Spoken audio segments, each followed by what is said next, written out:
पंचीकरण या ग्रंथामध्ये पान नंबर आहे 42 आणि 42 पानावरती चौपाई. आतापर्यंत आपण पहिल्या चौपाईचा विचार केलेला आहे. काय सांगितलं पहिल्या चौपाईमध्ये? तर जीवाला पुष्कळ दिवसांचा भ्रम झालेला आहे आणि त्या भ्रमामुळे तो आत्म्याला देह मानतोय किंवा देहालाच आत्मा मानतोय आणि देहालाच आत्मा मानल्यामुळे त्याला या 84 लक्ष योनीमध्ये फिरावं लागतंय. मग त्या 84 लक्ष योनीमध्ये फिरण्यासाठी फिरत असताना किती दुःख भोगावं लागतंय याचं वर्णन आपण बघितलं. आंधळ्याचा दृष्टांत बघितला. त्या आंधळ्याच्या दृष्टांताच्या द्वारे सिद्धांताची सिद्धी त्यांनी केली की हा जो काही जीव आहे तो आपल्या स्वरूपाला विसरल्यामुळे त्याला या 84 लक्ष योनीमध्ये फिरावं लागत आहे. आणि फिरत असताना जन्माचं दुःख, त्यानंतर तारुण्यपणाचं दुःख, बालपणाचं दुःख, वार्धक्यपणाचं दुःख आणि मरणाचं दुःख, ही सर्व दुःखे त्याला भोगावी लागतात. बरं, एकदा मनुष्य देह त्याला मिळाला, पण मिळाल्यानंतर त्याने जर आत्मज्ञान संपादन केलं नाही तर त्याला पुन्हा जन्म मरण परंपरा ही भोगावी लागते. जातसे ध्रुव मृत्यू ध्रुवम जन्म मृतस्य च तस्मात परिहार्यर्थे न तुम शोचितुमर्हसि. भगवान परमात्म्याने अर्जुनाला सांगितलं की जो जन्माला आलेला आहे त्याचा काय होणार? निश्चित रूपाने मृत्यू होणार. ज्ञानोबराय म्हणतात, देहाची या गावा आलिया जन्म मृत्यूची या सोहळिया ना म्हणू नये धनंजया जिया परी. म्हणजे देहरूपी गावाला आपण आल्यानंतर मग तो देह मानवाचा असो किंवा कुत्र्याचा असो किंवा डुकराचा असो, कोणताही देह असो, त्या देहामध्ये आल्यानंतर जन्म आणि मृत्यू हे दोन टोक आहेत. जो जन्मलेला आहे त्याचा मृत्यू एक दिवस होणारच आहे. म्हणून सांगितलं, जातो बालो इवा वृद्धो मृतो जात पुनस्तथा. जन्मतो, बाल होतो, तरुण होतो, वृद्ध होतो आणि पुन्हा मरतो, पुन्हा जन्मतो, पुन्हा मरतो. ही गोष्ट सारखी काय असते? चालू असते. कशाप्रमाणे? तर त्यासाठी त्यांनी आपल्याला दृष्टांत सांगितला की जे रहाट गाडगं असतं, रहाट गाडगं हे पाण्यात जातं वर येतं, पाण्यात जातं वर येतं, सारखं त्याचं ते चक्र सुरूच राहतं. तसं या असणाऱ्या जीवात्म्याचं त्याने जर आत्मज्ञान संपादन केलं नाही तर त्याला सुद्धा फिरावं लागतंय. फिरत असताना काय सुख नाहीये, दुःख नवे नित्य नित्य, नित्य आणि नव दुःख आहे या संसारामध्ये. आणि म्हणून अशा प्रकारचं दुःख जीवाला भोगावं लागतं. हे ऐकल्यानंतर शिष्याच्या मनामध्ये भय उत्पन्न झालं आणि भय उत्पन्न झाल्यानंतर त्याला चिंता वाटू लागली की या असणाऱ्या संसारातून आपण कसं मुक्त व्हावं. या दुःखरूपी असणाऱ्या संसारातून, दुःख बांधवडी आहे हा संसार, कारण की दुःखच या जगामध्ये तुम्हाला मिळणार, दुःखाशिवाय दुसरं काहीही मिळत नाही असा हा संसार आहे. मग या दुःखातून बाहेर निघण्याचा मार्ग काय, म्हणून तो चिंता करतो. कोण? शिष्य. तुकोबाराय म्हणतात ना, ऐसी चिंता करी सदा सर्व काळ रात्रंदिवस हेची तळमळ जेने तुका म्हणे नाही आपुले बळ जेने फळ पावेन निश्चयशी. म्हणजे काय मी उद्धार पावेन ही चिंता तो शिष्य, तो साधक, या संसाराला वैतागलेला जीव करत असतो. म्हणजे ज्याच्या ठिकाणी विवेक, वैराग्य ह्या गोष्टी आलेल्या आहेत, तो हा विचार करतो की या संसारातून मुक्त होण्यासाठी काय उपाय करावा, जन्म मरण माझं कसं टळल ते सांगण्यासाठीच या ठिकाणी शिष्य काय करतो? श्रीगुरूकडे जातो आणि श्रीगुरूकडे गेल्यानंतर श्रीगुरूंना तो प्रश्न विचारतो की मला या संसार दुःखातून निवृत्त होण्यासाठी काय करावं लागेल. तेच आता या चौपाईच्या द्वारे सांगतात. बघा, जन्म मरण के मटळ से भाई, जन्म मरण के मटळ से भाई, साधुनो समागम करिए जाई, साधुनो समागम करिए जाई. जन्म मरण के मटळ से महारे, जन्म मरण के मटळ से महारे, हु कोण छू एवो विचार करे ते बारे, कोण छू कोण छू ओ करे विचार करे ते बारे. तर बघा, चौपाईच्या द्वारे ग्रंथकार सांगतात की भाई भाई जन्म मरण केम टळसे. या ठिकाणी हा जो काही शिष्य आहे तो श्रीगुरूंना विचारत आहे की माझं असणारं जे काही जन्म मरण आहे केम म्हणजे कसं नष्ट होईल. मला जे जन्मावं लागतंय, मरावं लागतंय, जे दुःख मला होतंय त्या सर्वांपासून मी बाजूला कसं जाईल, अशा प्रकारचा प्रश्न शिष्याने श्रीगुरूंना विचारला किंवा एखाद्या व्यक्तीला विचारला. साधू पुरुष त्या असणाऱ्या शिष्याला दिसला, त्या असणाऱ्या जीवाला दिसला आणि तो त्यांना विचारू लागला की ही जन्म मरण परंपरा कशी संपेल. त्यावेळेस त्याचं उत्तर काय दिलं, साधूनो समागम करिये जाई. साधूच्या संगतीमध्ये गेल्यानंतर तुझं काय होईल, जन्म मरण टळेल. त्यासाठी काय करावं लागेल, संत समागमी धरोनी आवडी करावी तातडी परमार्थी. संतांच्या संगतीमध्ये आपल्याला जावं लागेल. परंतु संत कोणाला म्हणतात हे सुद्धा महत्त्वाचंच आहे. ते सगळे असणारे जे काही विचार आहेत ते पुढे येणारच आहे.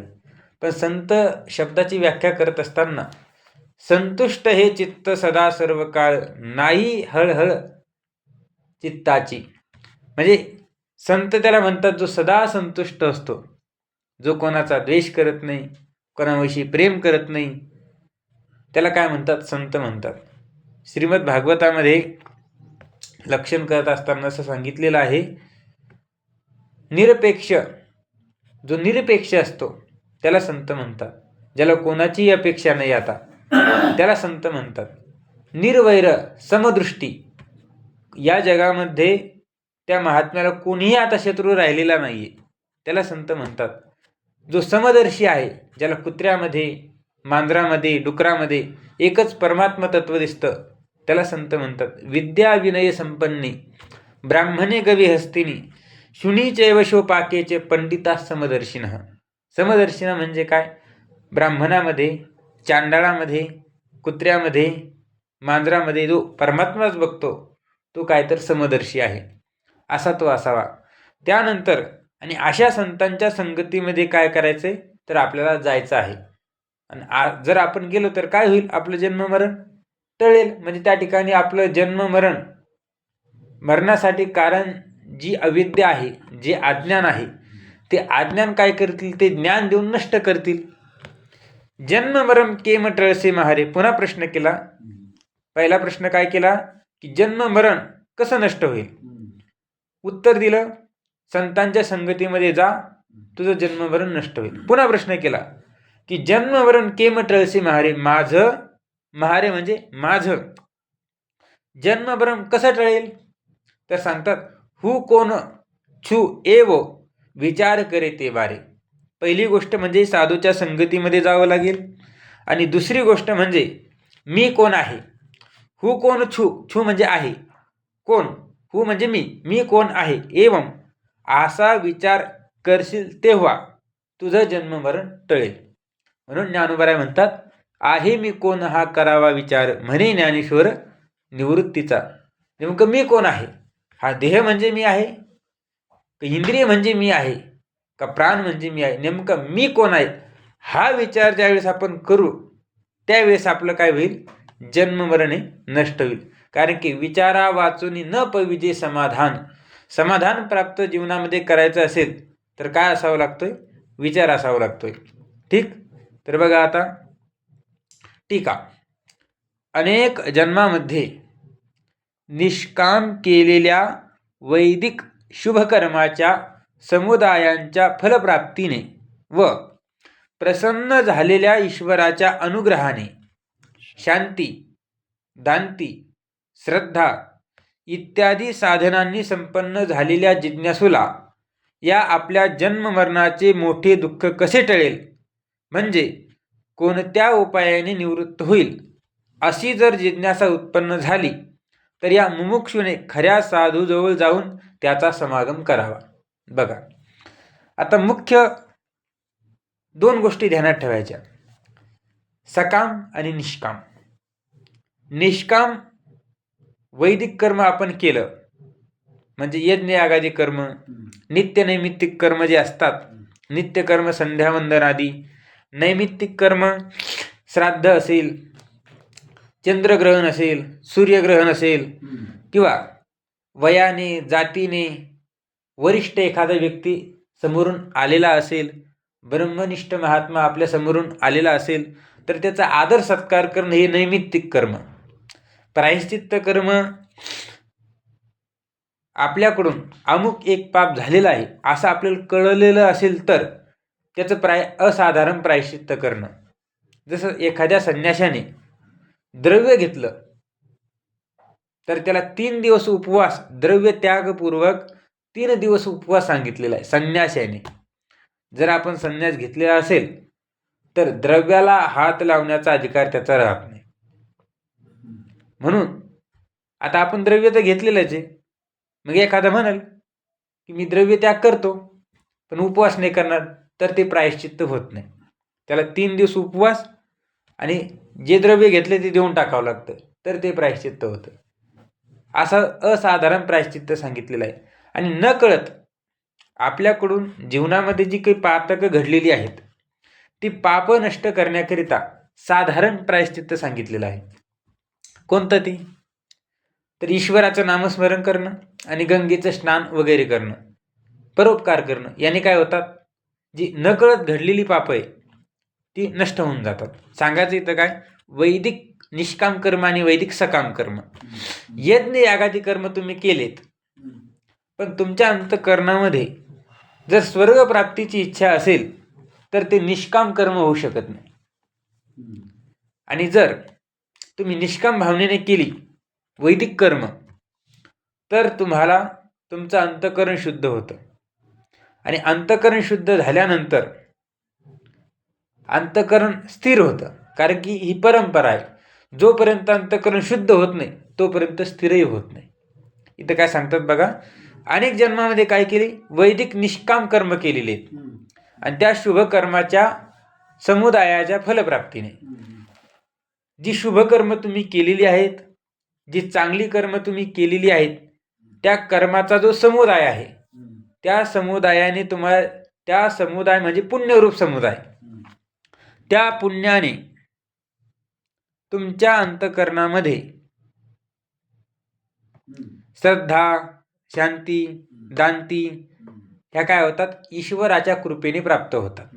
म्हणजे ईश्वराच्या अनुग्रहाने, ईश्वराच्या कृपेने आणि शुभ कर्माच्या निमित्ताने तुमचं अंतःकरण शुद्ध होतं आणि तुमचं अंतःकरण स्थिर होतं. आता या ठिकाणी काय सांगायचं तर, वैदिक शुभ कर्म जर तुम्ही केलं तर तुमचं अंतःकरण शुद्ध होतं. आणि केवळ शुद्धच होत नाही तर ईश्वर सुद्धा तुमच्या कर्मांना प्रसन्न होतो. कारण की तुम्ही निष्काम कर्म केलेली आहेत आणि ते जर भगवान परमात्म्याला तुम्ही अर्पण केलेत तर भगवान परमात्मा संतुष्ट होतो. ही पहिली गोष्ट. दुसरी गोष्ट, तुम्ही ईश्वराचं जर स्मरण केलं, भगवान परमात्म्याचं तुम्ही स्मरण केलं, भजन केलं, उपासना केली, तर भगवान परमात्मा काय होतो, प्रसन्न होतो. आणि प्रसन्न झाल्यानंतर तुमच्या अंतःकरणामध्ये शांती म्हणजे शम म्हणजे मनाचा निग्रह त्या ठिकाणी होत असतो. म्हणजे भगवंताची कृपा झाल्याशिवाय मनाचा निग्रह होऊ शकत नाही. भगवंताची कृपा झाल्याशिवाय इंद्रियाचा सुद्धा निग्रह होऊ शकत नाही. भगवंताची कृपा झाल्याशिवाय श्रद्धा तुमच्या अंतःकरणामध्ये येऊ शकत नाही. म्हणजे श्रद्धा अंतःकरणामध्ये येण्यासाठी, इंद्रियाचा निग्रह होण्यासाठी, मनाचा निग्रह होण्यासाठी काय असावे लागतं, ईश्वराची कृपा असावी लागते. ईश्वराची कृपा असेल तर हे सर्व काय होतात, प्राप्त होतात.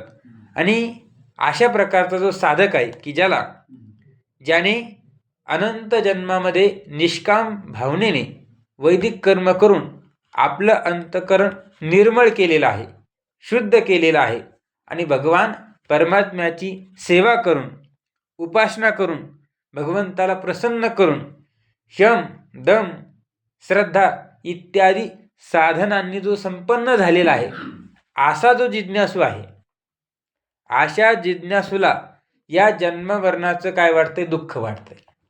जन्माला येणं आणि मरण हे काय मोठं दुःख आहे असं त्याला वाटतं. कारण की सांगतात ज्ञानोबा आहे, दुःख मृत्यूलोकी सुखाची कहाणी ऐकी जेल कवनाचे श्रवणी, कैची सुखनिद्रा अंथरुणी इंगळाच्या. त्या साधकाची भूमिका अशी असते की या मृत्यू लोकामध्ये सुखाची वार्ता सुद्धा नाही, तर फक्त काय तर दुःखच आहे. आणि म्हणून या जन्म मरण रूपी दुःखातून बाजूला निघण्यासाठी, बाहेर निघण्यासाठी तो काय करत असतो तर उपाय शोधत असतो. नेमकं काय उपाय करावा जेणेकरून हे जन्म मरणाचं दुःख काय होईल, नष्ट होईल. आणि म्हणून तो उपाय शोधतो. आणि उपाय जर त्याला शोधण्याची इच्छा झाली, म्हणजे त्या उपायाने ते असणारं दुःख निवृत्त करण्याची जर त्याला इच्छा होत असेल, कोणाला, त्या साधकाला काय होते, इच्छा उत्पन्न होते. पण एखाद्याला होत नाही. म्हणजे जे अज्ञानी असतात, पामर असतात, संसारामध्ये आसक्त असतात, त्यांना आपलं जन्ममरण टळावं ही इच्छा उत्पन्न होत नाही. आणि होत नसल्यामुळे ते साधू संतांकडे सुद्धा जात नाही. पण ज्या जिज्ञासूने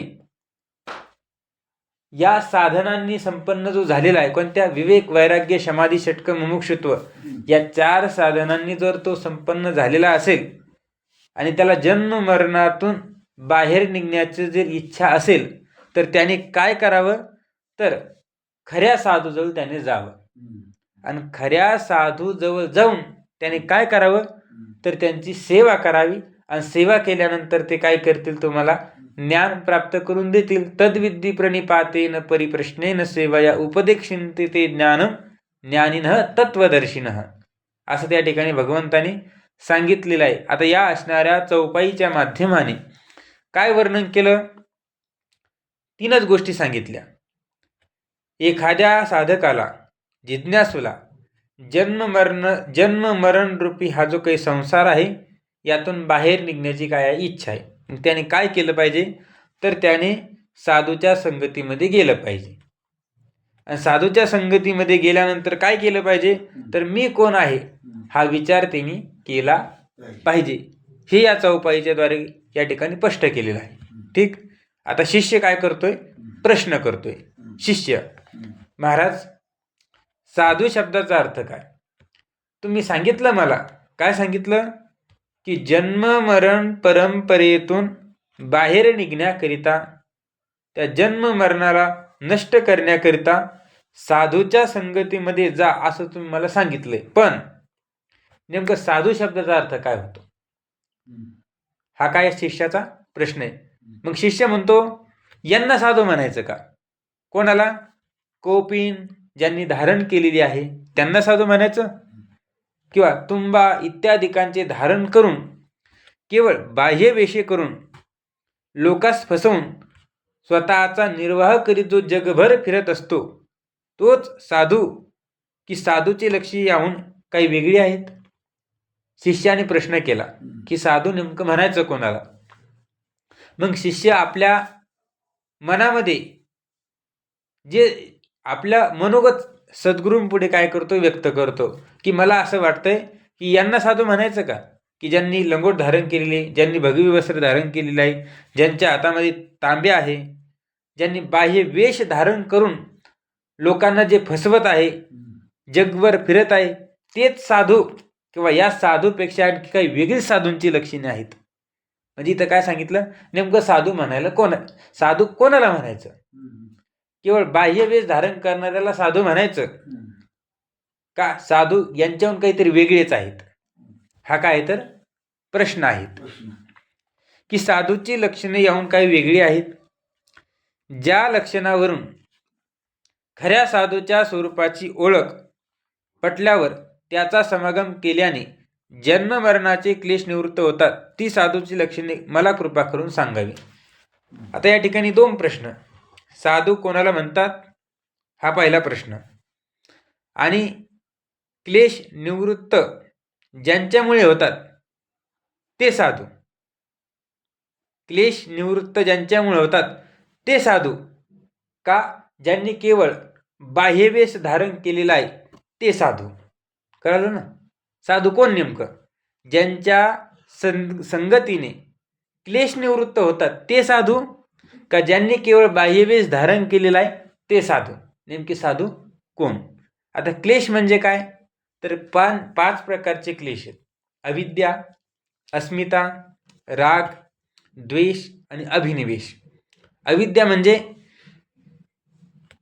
सुखरूप, ज्ञानरूप आणि सत्स्वरूप असणारा जो परमात्मा आहे, त्या परमात्म्याच्या ठिकाणी असत रूप मानणं, जड रूप मानणं आणि दुःख रूप मानणं. थोडक्यात काय? जगत कसं आहे? असत आहे पण त्याला सत मानणं. जगत कसं आहे? जड आहे पण त्याला ज्ञानरूप मानणं. जगत कसं आहे? दुःखरूप आहे पण त्याला आनंदरूप मानणं. हीच काय तर अविद्या आहे. कळलं? हीच अविद्या. त्यानंतर अस्मिता. बुद्धी आणि आत्मा हे वेगळे वेगळे आहेत, पण त्या ठिकाणी बुद्धी आणि आत्मा यांना एकच मानणं, त्याला म्हणायचं अस्मिता. त्यानंतर राग. अनुकूल. राग म्हणजे थोडक्यात प्रीती आणि द्वेष म्हणजे थोडक्यात प्रतिकूल. म्हणजे प्रतिकूल ज्या गोष्टी आहे, जसं आता आपल्याला साप कसा आहे? प्रतिकूल आहे, त्याच्याविषयी काय असतो? आपल्याला द्वेष असतो. आणि आपले जे अनुकूल आहेत त्यांच्याविषयी प्रेम असतं, त्यालाच म्हणायचं राग. आणि अभिनिवेश 5वा. मरणाची भीती. मरणाची भीती प्रत्येकाला आहे, म्हणून त्या मरणाची भीतीला काय म्हणायचं? अभिनिवेश. हे जे क्लेश आहेत, या क्लेशांना जो निवृत्त करतो ते साधू का जे केवळ बाह्यवेश धारण करतात ते साधू? अशा प्रकारचा प्रश्न कोणी केलेला आहे? शिष्याने केलेला आहे. आता श्रीगुरु काय करतात? जे खरे साधू आहेत त्यांची काय करतात? लक्षणं या ठिकाणी सांगतात.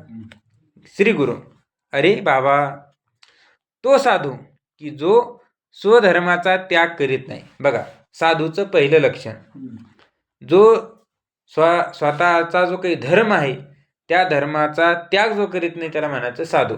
साधूचे काय धर्म? तर साधूंनी लवकर उठावं, साधूंनी जे संतांनी सांगितलेले ते करावं, भजन करावं, त्यानंतर दुसऱ्यांना मार्गदर्शन चांगल्या प्रकारे दुसऱ्याला न फसवता त्यांचं मार्गदर्शन करावं, त्यांना साधू म्हटलेलं आहे. पण झालं काय जगामध्ये आजकाल? स्वतःला कोणीही साधू समजतं की नाही? आणि स्वतःला साधू समजून एखाद्या अज्ञानी जीव त्याच्याकडे आला आणि आल्यानंतर त्याने विचारलं की मला असं असं दुःख होतं, याला काय केलं पाहिजे?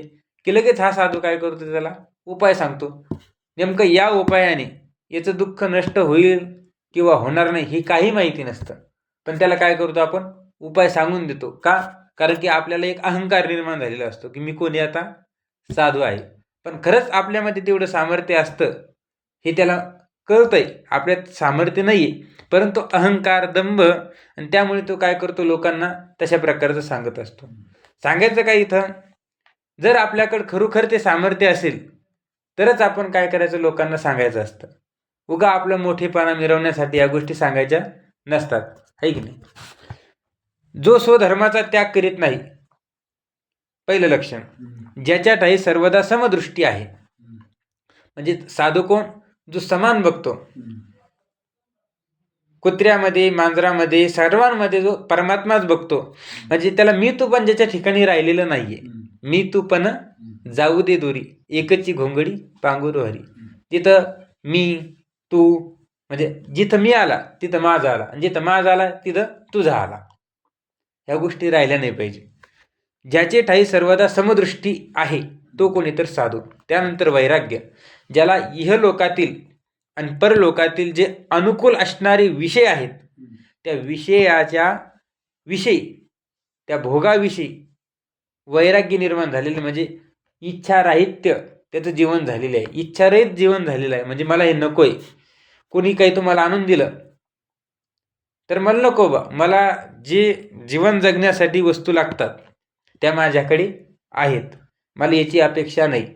म्हणजे जेवढं अन्न, वस्त्र, निवारा ह्या गोष्टी सर्वांना लागतात, आणि जेवढ्या लागतात तेवढ्या आपल्याकडे असताना त्याचा परिग्रह न करणं, किंवा मला नकोय ते, थोडक्यात अनुकूल असलेले जे विषय आहेत ते मिळण्यासंबंधी इच्छा ज्याची नष्ट झालेली आहे त्याला म्हणायचं वैराग्य. थोडक्यात इहलोक आणि परलोकातील विषय मला नकोय. त्यानंतर शांती. शांती म्हणजे शम. शम म्हणजे मनाचा निग्रह. परमार्थाला प्रतिबंधक असणारे जे काही स्वाभाविक विषय वासना आहेत, त्या विषय वासनांचा अंतकरणामध्ये निग्रह करणं, त्याला काय म्हणतात? शांती. त्यालाच म्हणायचं शम. त्यानंतर आहे दांती. दांती म्हणजे दम, म्हणजे इंद्रियांचा निग्रह. परमार्थाला प्रतिबंधक जी काही इंद्रियांची धाव आहे, ती इंद्रियांची धाव रोखणं, त्याला म्हणायचं दम. थोडक्यात इंद्रियांना निषिद्ध असणाऱ्या विषयांकडे जाऊ न देणं, त्याला म्हणतात दम. त्यानंतर धैर्य. धैर्य म्हणजे काय? तर त्या ठिकाणी एक शब्द आहे बघा, धीर. धैर्य कोणाकडे असतं? धीर पुरुषाकडे असतं. जो धीर असतो त्याच्याकडेच काय असतं? धैर्य असतं. धीर कोणाला म्हणतात? ज्याने आपली इंद्रियांचा निग्रह केलेला आहे. धी बुद्धी, र म्हणजे राती, ज्याने आपल्या बुद्धीचा विषय आता पंचविषय ठेवलेले नाही आहे, म्हणजे ज्याची बुद्धी, ज्याचे इंद्रिय विषयांकडे धावत नाही, त्यांनाच काय म्हणायचं? धीर म्हणायचं. आणि त्यांच्याकडेच काय असतं? धैर्य असतं. म्हणजे धैर्यशील असणारे जे पुरुष आहेत, म्हणजे श्रीगुरूंकडे, सद्गुरूंकडे, साधूंकडे काय असतं? धैर्य असतं. त्यानंतर दया असते. दया संता भांडवल, वेची बोल परोपकारे. म्हणजे संतांकडे काय असते? दया असते. आणि ती दया त्यांना काय करते? जगाच्या कल्याणाकरता प्रवृत्त करत असते. त्यानंतर अदंभ. दंभ नसावा. काही काहींना काय असतं? दंभ असतो. दंभ म्हणजे मी हे करतो, मी ते करतो, मी अशी पूजा करतो, मी तसं करतो, मी असं लोकांना केलं, तसं लोकांना केलं, त्याला म्हणायचं दंभ. आणि अदंभ म्हणजे हे सगळं ईश्वराच्या कृपेने झालेलं आहे, मी काही करू शकत नाही, माझ्यामध्ये काय सामर्थ्य, मी काही करू शकत नाही, त्याला म्हणायचं अदंभ. सगळं भगवान परमात्मा करून राहिलाय. वास्तविक पाहता आपल्यात काही सामर्थ्य आहे का? काही सामर्थ्य नाही आपल्यामध्ये. सगळं ईश्वराच्या कृपेने होत आहे. पण आपण काय करतो? मीपणा धारण करतो, त्यालाच म्हणायचं दंभ. पण हा साधू कसा असतो? अदांभिक असतो. म्हणजे जो कायेने, वाचेने आणि मनाने ज्या क्रिया तो करतो, त्याविषयी अहंकार तो धारण करत नाही, आणि अहंकार धारण करूही नाही. त्यानंतर अमान. अमानित्वम अदंभित्वम अहिंसा क्षांतिरार्जम. भगवद्गीतेमध्ये 13वा अध्याय असेल बहुतेक. त्या अध्यायामध्ये सांगितलेले साधूची लक्षणं. अदंभ, तो दांभिकपणा करत नाही. अमान म्हणजे तो मानाची अपेक्षा करत नाही, की मला याने सन्मान करावा माझा, याने मला मान द्यावा, ही सुद्धा तो अपेक्षा करत नाही. मान अपमान योस्तुल्य, म्हणजे मान आणि अपमान याला समान झालेलं असतं साधूला. त्यानंतर अक्रोध, कोणावर तो रागवत नाही, क्रोध करत नाही. क्षमा, एखाद्याने समोरचा व्यक्ती असेल, त्याने कानाखाली जरी दिली, जाऊ द्या चुकलं असेल त्याचं, त्याला क्षमा करून टाकतो, त्याला म्हणतात क्षमा. अद्वेष, कोणाचा द्वेष करत नाही. शुचित्व, काया वाचा आणि मनाने तो शुद्ध राहतो. शुभगुण असतात, म्हणजे इत्यादी शुभगुण त्याच्या ठिकाणी असतात. थोडक्यात दैवी संपत्तीने तो युक्त असतो. असा साधू, असा असावा लागतो साधू. कसा साधू? जो स्वधर्माचा त्याग करीत नाही, जो समदृष्टीवाला आहे, वैराग्याने युक्त आहे, शम दम धैर्य दया अदंभ अमान अक्रोध क्षमा अद्वेष शुचित्व, हे गुण ज्याच्यामध्ये, त्याला म्हणायचं साधू. हा पहिली गोष्ट सांगितली. दुसरी गोष्ट, तो कसा असावा? श्रोत्रिय असावा. श्रोत्रिय शब्दाचा काय अर्थ होतो? तर कंसात दिलेला आहे, वेद व वेदार्थ जाणणारा. वेदाचं ज्याने अध्ययन केलेलं आहे, शास्त्राचं ज्याने अध्ययन केलेलं आहे, आणि शास्त्राचं अध्ययन करून त्या वेदाचा जो काही अर्थ आहे, म्हणजे परमात्मा, त्या परमात्म्याला तो जाणणारा असावा. दुसरी गोष्ट, ब्रह्मनिष्ठ, म्हणजे ब्रह्म आत्मस्वरूपात निमग्न असावा. म्हणजे काय?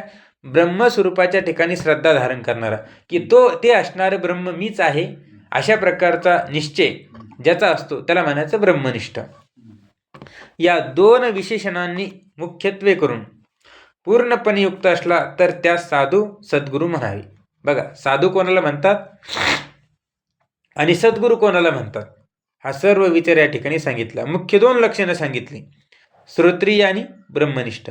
आणि त्या श्रोत्रिय आणि ब्रह्मनिष्ठाबरोबर वर जे धर्म सांगितलेत ते सुद्धा त्याच्या ठिकाणी असावेत, तरच तो साधू किंवा सद्गुरू, नाहीतर तो सद्गुरूही नाही आणि तो साधू सुद्धा नाही. व अशा सद्गुरूंचा समागम मुमुक्षूने करावा. आणि असे जे सद्गुण, अशा ज्या सद्गुणाने युक्त जे सद्गुरू आहेत त्या सद्गुरूंचा समागम, त्यांच्या सानिध्यामध्ये त्या मुमुक्षूने काय करावं, राहावं. आणि राहिल्यानंतर त्याचं जन्म मरण रूपी जी परंपरा आहे त्या जन्म मरण परंपरेला निवृत्त करण्याविषयी ते साधू काय करतील, त्याला उपदेश करतील. मग आता या ठिकाणी आतापर्यंत काय सिद्ध केलं, जन्म मरण टळण्यासाठी कोणाच्या संगतीत राहायचं, तर साधूच्या संगतीत राहायचं. साधू कोणाला म्हणतात आणि असाधू कोणाला म्हणतात तोही विचार या ठिकाणी सांगितला. आता इथं काय सांगितलं, साधू कोणाला म्हणतात, स्वधर्माचा त्याग करत नाही त्याला साधू म्हणतात. मग असाधू कोणाला म्हणतात, जो स्वधर्माचा त्याग करतो त्याला असाधू म्हणायचं. त्यानंतर ज्याच्या ठाई समदृष्टी नाही त्याला असाधू म्हणायचं. ज्याच्या ठिकाणी वैराग्य नाही त्याला असाधू म्हणायचं. जो मनाचा निग्रह करत नाही त्याला असाधू म्हणायचं. जो इंद्रियाचा निग्रह करत नाही, इंद्रिय निषिद्ध विषयाकडे जाऊ देतो त्याला असाधू म्हणायचं. ज्याच्या ठिकाणी धैर्य नाही त्याला असाधू म्हणायचं. ज्याच्या ठिकाणी दया नाही त्याला असाधू म्हणायचं. ज्याच्या ठिकाणी दंभ आहे त्याला साधू म्हणायचं. ज्याला मानाची अपेक्षा आहे त्याला असाधू म्हणायचं. जो क्रोध करतो त्याला असाधू म्हणायचं. ज्याच्या ठिकाणी क्षमा नाही आहे त्याला असाधू म्हणायचं. जो द्वेष करतो त्याला असाधू म्हणायचं. जो अपवित्र राहतो, अशुद्ध राहतो त्याला काय म्हणतात, साधू म्हणायचं, असाधू म्हणायचं. जो श्रोत्रिय नाही आहे त्याला असाधू म्हणायचं. जो ब्रह्मनिष्ठ नाही आहे त्याला असाधू म्हणायचं. म्हणजे साधूचे लक्षणं कळाली की असाधू कोणाला म्हणतात हे सुद्धा लक्षात येऊन जातं. कळलं. पुढं शिष्य प्रश्न करतो पुन्हा. शिष्य, आपण सद्गुरूची म्हणजे साधूची श्रोत्रिय व ब्रह्मनिष्ठ अशी 2 लक्षणे विशेष करून सांगितली. विशेष रूपाने तुम्ही मला सद्गुरूची 2 लक्षणं सांगितली. कोणती कोणती? श्रोत्रिय आणि ब्रह्मनिष्ठ. श्रोत्रिय म्हणजे शास्त्र अध्ययन केलेले आणि ब्रह्मनिष्ठ म्हणजे ब्रह्म आत्मस्वरूपात निमग्न असणारे. अशी 2 लक्षणं तुम्ही विशेष रूपाने मला सांगितली. पण त्यापैकी एकाच विशेषणाने युक्त असा सद्गुरू असला तर त्याच्यापासून कल्याणकारक बोध होऊ शकेल किंवा नाही. शिष्याने प्रश्न केला की श्रोत्रिय आणि ब्रह्मनिष्ठ असा सद्गुरू असावा हे मला मान्य आहे, पण एखादा सद्गुरू केवळ श्रोत्रियच आहे, ब्रह्मनिष्ठता त्याच्या ठिकाणी नाही, तर त्या साधूकडे जर मी गेलो तर मला कल्याणकारक बोध त्याच्यापासून प्राप्त होईल का? किंवा जो केवळ ब्रह्मनिष्ठ आहे, श्रोत्रिय नाही, त्याच्याकडे जर मी गेलो तर मला माझं कल्याण होणारा बोध प्राप्त होईल का? अशी काय केली? शंका घेतली. त्याचं आता उत्तर देतात गुरु. कळलं. एकाच विशेषणाने युक्त अशा गुरुपासून निसंशय बोध होऊ शकत नाही. बघा, साधू कसा असावा? श्रोत्रिय सुद्धा असावा आणि ब्रह्मनिष्ठ सुद्धा असावा. केवळ श्रोत्रिय असेल तर त्याच्यापासूनही बोध होऊ शकत नाही. म्हणजे शास्त्र अध्ययन केलेलं आहे, केवळ शास्त्राचं अध्ययन ज्याने केलेलं आहे त्याला म्हणायचं श्रोत्रिय. त्याच्याकडे जर मी गेलो तर मला कल्याण होणारा बोध प्राप्त होईल का? तर श्रीगुरु सांगतात, केवळ श्रोत्रिय असणाऱ्या गुरुकडे गेल्यानंतर तुला कल्याण करून देणारा बोध मिळणार नाही. म्हणजे निसंशय रूपाने बोध होणार नाही, संशय राहील त्या ठिकाणी. जर केवळ ब्रह्मनिष्ठ असेल तर त्याच्यापासून सुद्धा निसंशय रूपाने तुला आत्मबोध होणार नाही. मग कसा असावा लागतो? श्रोत्रिय सुद्धा असावा लागतो आणि ब्रह्मनिष्ठ सुद्धा असावा लागतो. जसं ब्रह्मनिष्ठ म्हणजे ब्रह्म आणि आत्मा यांचा अभेद आहे अशा प्रकारचं ज्ञान ज्यांना आहे आणि केवळ मी ब्रह्म आहे या निश्चयामध्ये जे असतात त्यांना म्हणायचं ब्रह्मनिष्ठ. जसं आता मोटरसायकल घ्या, त्या मोटरसायकलचं पुढचं चाक म्हणजे श्रोत्रिय आणि मागचं चाक म्हणजे ब्रह्मनिष्ठ. आता त्या 2 चाकातून आपण एक चाक जर काढून टाकलं तर मोटरसायकल चालेल का? चालू शकत नाही. चालू शकत नाही म्हणजे आपलं गंतव्य जे स्थान आहे त्या स्थानापर्यंत आपण जाऊ शकत नाही. जर एक चाक नसेल तर, दोन्ही चाकं असतील तर आपण आपल्याला ज्या ठिकाणी जायचंय त्या ठिकाणी आपण जाऊ शकतो. तसं गुरु ही श्रोत्रिय सुद्धा असावेत आणि ब्रह्मनिष्ठ सुद्धा असावेत. केवळ श्रोत्रिय असेल तरी जमत नाही आणि केवळ ब्रह्मनिष्ठ असेल तरी सुद्धा जमत नाही. तर दोन्ही असावे लागतात, मोटरसायकल प्रमाणे. यासाठी वर सांगितलेल्या दोनही विशेषणांनी युक्त अशा सद्गुरूला शरण जावे. आता वर जे काही विशेषणं सांगितलेत सद्गुरूंची, कोणती कोणती? ब्रह्मनिष्ठ आणि श्रोत्रिय. असे जर गुरु असेल तर त्यांना काय करावं? शरण जावं. आणि याच विषयी तुला एक दृष्टांत सांगतो. आता या ठिकाणी काय करणार? दृष्टांत सांगणार. कोणाविषयी? गुरुविषयी. गुरुविषयी. आता तो दृष्टांत कोणता आहे त्याचा विचार आपण उद्या बघू.